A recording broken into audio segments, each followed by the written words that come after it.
नमस्कार, सुरेखा रेसिपीमध्ये तुमचे खूप खूप स्वागत आहे। आणि आजची रेसिपी आपण बनवणार आहोत मेंदू वडे। पण हे मेंदू वडे मी उडदाच्या डाळीचे नाही बनवलेत, हे मी वेगळ्या पद्धतीने बनवलेले आहेत। चला तर मग बघूया आपण हे मेंदू वडे कशापासून बनवले ते।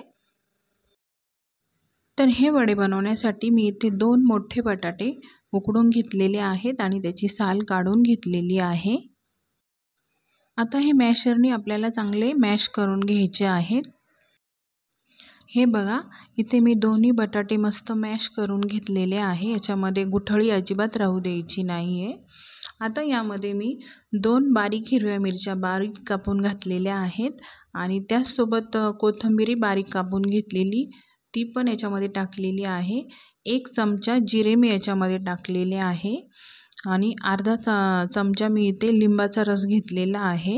तुमच्याकडे आमचूर पावडर असेल तर ती टाकू शकता, माझ्याकडे नाही आहे म्हणून मी लिंबाचा रस टाकलेला आहे। आता याच्यामध्ये आपल्याला चवीनुसार मीठ टाकून घ्यायचे आहे। आता हे सर्व आपल्याला चांगलं हाताने मिक्स करून घ्यायचं आहे। फ्रेंड्स, तुम्हाला जर नाश्त्यासाठी हे वडे बनवायचे असतील तर रात्रीच तुम्ही बटाटे उकडून फ्रीजमध्ये ठेवू शकता। त्याच्यामुळे आपले वडे तेलकट पण होणार नाही, बटाट्याचं मॉइश्चरायझर पण कमी होईल। इथे मी 1 वाटी कॉर्नफ्लॉवर घेतलेली आहे आणि अर्धी याच्यामध्ये टाकून घेतलेली आहे। थोडी थोडी कॉर्नफ्लॉवर टाकून आपल्याला हे पीठ असं घट्टसर मळून घ्यायचं आहे। तुमच्याकडे कॉर्नफ्लॉवर नसेल तर तुम्ही पोह्यांची पावडर मिक्सरमध्ये करून ती याच्यामध्ये टाकू शकता। तर फ्रेंड्स, हे वडे जर तुम्हाला उपवासासाठी बनवायचे असतील तर याच्यामध्ये कॉर्नफ्लॉवर ऐवजी तुम्ही भगरीचे किंवा साबुदाण्याचे पीठ ॲड करू शकता। कोथिंबीर खात असाल उपवासाला तर कोथिंबीरही टाकू शकता, बाकी सगळे सामान तेच टाकायचे आहे।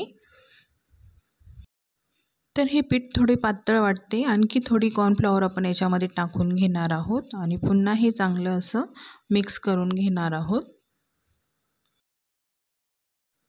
तर हे बघा, इथे आपले हे पीठ मळून झालेले आहे। पाण्याचा वापर न करता आपल्याला हे पीठ मळून घ्यायचे आहे। आता आपल्याला हाताला असे थोडेसे तेल लावून घ्यायचे आहे। आता या पिठाचा आपल्याला छोटासा गोळा हातावरती घ्यायचा आहे। तुम्हाला हवे त्या आकाराचे लहान मोठे मेंदू वडे तुम्ही बनवू शकता तुमच्या पसंतीचे। मी ते एक छोटा गोळा घेतलेला आहे, गोल करून त्याला असा चपटा करून घेतलेला आहे आणि बोटाला तेल लावून त्याला असं मध्यभागी आपल्याला होल करून घ्यायचं आहे। हे बघा, खूप पटकन हे तयार होतात। अशा पद्धतीने आपल्याला बनवून घ्यायचे आहे। आता याच पद्धतीने बाकीचे राहिलेले सर्व वडे मी बनवून घेते।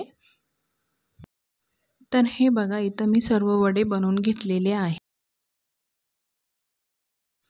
गॅसवर मी कढईमध्ये तेल गरम करायला ठेवलेलं आहे। हे वडे तळताना तेल एकदम कडकडीत गरम पाहिजे, म्हणजे वडे कुरकुरीत होतात आणि जास्त तेलकट होत नाही। आता एक एक वडा आपल्याला असा याच्यामध्ये सोडून घ्यायचा आहे आणि फुल ते मीडियम फ्लेमवर आपल्याला हे वडे मस्त सोनेरी रंगावरती तळून घ्यायचे आहे। आता 2 मिनटं याला झाल्यावरती दुसरी साईड आपण फ्राय करून घेणार आहोत। 2 मिनटं झालेले आहे। आता मी हे पलटी करून घेते। तर हे बघा, आपले वडे इथं मस्त तळून झालेले आहेत। आता हे आपण प्लेटमध्ये काढून घेऊया।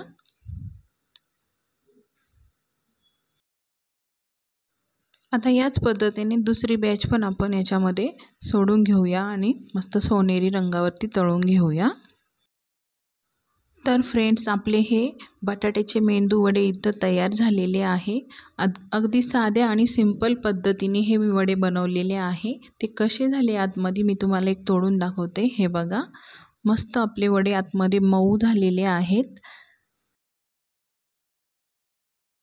तर फ्रेंड्स, आजची माझी रेसिपी आवडली असेल तर प्लीज माझ्या चॅनलला लाईक, शेअर, सबस्क्राईब नक्की करा आणि ही रेसिपी कशी वाटली हे मला कमेंट करून नक्की सांगा। पुन्हा भेटू पुढच्या रेसिपीमध्ये। तोपर्यंत मस्त खा आणि मस्त रहा।